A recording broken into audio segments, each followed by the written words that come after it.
जबरदस्ती रेप का शिकार होने से बचाया था, लेकिन उसी ने पलटकर कहा, असल में मुझे इसी ने जबरदस्ती की थी। मुझे पुलिस पकड़ कर ले गई। पुलिस अकादमी में दाखिले की मेरी योग्यता पूरी तरह खत्म हो गई। मेरा वीडियो बनाकर इंटरनेट पर डाल दिया गया। यहाँ तक कि मेरे शहीद पिता को भी बेवजह गालियां दी गई। उन्हें इतना बदनाम किया गया कि हमारा परिवार बर्बादी के कगार पर पहुंच गया। मेरी मां एक सुसाइड नोट छोड़कर मेरे पिता की कब्र के सामने सिर मारकर आत्महत्या कर ली। बाद में सबूतों की कमी के कारण मुझे छोड़ दिया गया, लेकिन तब तक मेरा घर उजड़ चुका था। मेरे पास जाने के लिए कोई जगह नहीं बची थी। मैं उस लड़की को ढूंढने गया और पूछा कि उसने ऐसा क्यों किया। वो बड़े आराम से बोली, मैं एक बड़े टाइकून परिवार की वारिस हूं। उस वक्त बस एक इंपल्सिव फैसला था। तुमने मेरा फ्यूचर बर्बाद किया, इसमें तुम्हें कोई शर्म नहीं? वो हंसकर बोली। पुलिस अकादमी का स्टूडेंट ही तो था ना, आखिर में मेरे पैरों के नीचे ही रहता। उसके गुंडे मेरी तरफ दौड़े और मैं तुरंत बेहोश हो गया। जब दोबारा आंख खुली, मैं उसी दिन वापस आ चुका था जिस दिन मैंने उसे बचाया था। इस बार मैंने अनदेखा करने का फैसला किया। दफा हो जाओ। तुम कौन हो? ये ट्रेन है। अगर फिर ऐसा किया तो मैं अटेंडेंट को बुला लूंगी। बर्थ जोर जोर से हिल रही थी। ऊपर वाली बर्थ का फ्रेम कांप रहा था। सामने खिड़की के शीशे में अफरा तफरी का धुंधला प्रतिबिंब दिख रहा था। अंधेरे में वो नजारा और भी साफ नजर आ रहा था। मेरे पूरे शरीर में ठंडा पसीना छूट गया। सिर में तेज दर्द उठा और पिछली जिंदगी की यादें बाढ़ की तरह दिमाग में उमड़ पड़ी। मैंने कंबल के नीचे अपनी जांघ को जोर से चिकोटी काटी। तेज दर्द महसूस हुआ। मैं सचमुच वापस आ गया था। सब कुछ यहीं से शुरू हुआ था। पिछली जिंदगी में मैं पुलिस अकादमी का ट्रेनी था। उस दिन एडमिशन के लिए जा रहा था। जवान खून था, जोश से भरा हुआ। मैंने ऊपर वाली बर्थ पर चढ़े आदमी को लात मारकर नीचे गिरा दिया। वो आदमी फर्श पर गिरकर चीखा।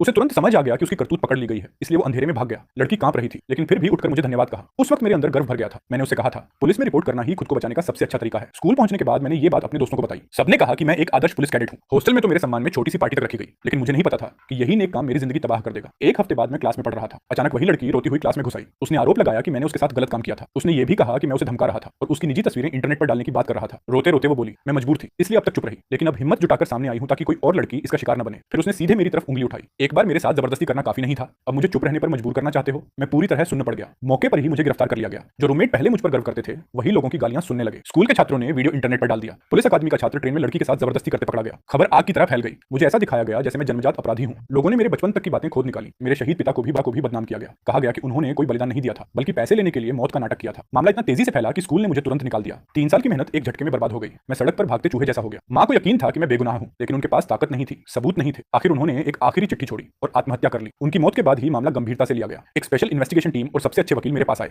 आखिरकार उन्होंने मेरी बेगुनाही साबित कर दी, लेकिन मेरी मां वापस नहीं आ सकती थी और मेरा भविष्य भी खत्म हो चुका था। सरकार ने मुझे निर्दोष घोषित कर दिया, लेकिन किसी ने विश्वास नहीं किया। सब कहते थे कि उसके परिवार ने पीछे से मामला दबा दिया। मैं होटल में बर्तन धोने का काम कर रहा था। संयोग से उसी दिन उसकी शादी थी। फोटो में वो फूल जैसी मुस्कुरा रही थी और एक आदमी का हाथ पकड़े खड़ी थी। दूल्हा उसी अमीर टाइकून परिवार का वारिस था। मैं खुद को रोक नहीं पाया। मैं उसके मेकअप रूम में घुस गया और पूछा कि उसने मुझ पर झूठा आरोप क्यों लगाया, लेकिन बदले में मुझे सिर्फ मारपीट और मजाक मिला। आखिर में अपनी जान तक गंवा बैठा। उसके गुंडे मेरी तरफ टूट पड़े। मैं तुरंत बेहोश हो गया। तब मुझे समझ आया, मेरी नजर में जो न्याय था, उनकी नजर में वही गुनाह था। जब मैंने दोबारा आंख खोली, मैं फिर उसी ट्रेन में था। दफा हो जाओ। तुम कौन हो? मैं